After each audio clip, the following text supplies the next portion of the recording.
On dit que c'est un film d'horreur si effrayant que même Jésus en aurait peur. Petit avertissement amical, les images sont extrêmement terrifiantes. Regardez-le avec votre meilleur partenaire. Sinon, si vous pleurez de peur, ce ne sera pas de ma faute.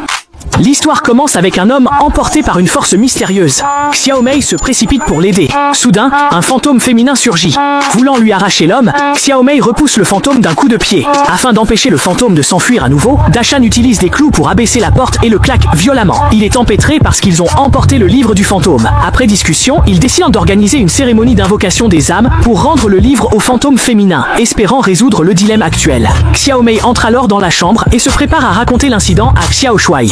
Voyant Yan Yan emmitouflé dans la couette sur le lit, Xiaomei pense avoir froid. Soudain, une voix familière l'appelle et dit qu'elle est Xiao Shuai. Xiaomei est très surprise. Qui se cache sous la couette? Xiaomei descend. Il retire consciemment la couette mais ne trouve non rien à l'intérieur. Ils comprirent la gravité de l'affaire et n'osèrent pas hésiter.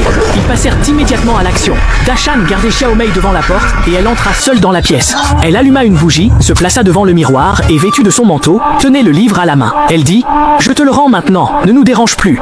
L'instant d'après, la silhouette dans le miroir était celle d'un fantôme féminin. Avant que Xiaomei ne puisse se remettre du choc, une main la cloua au sol. Le fantôme féminin était mort à l'intérieur. Xiaomei comprit soudain l'histoire de la vie du fantôme et la cause de sa mort. Il s'avéra que le fantôme aimait profondément un homme. Elle pensait qu'ils seraient inséparables, mais elle n'aurait jamais imaginé que ce salaud tomberait amoureux d'une autre femme.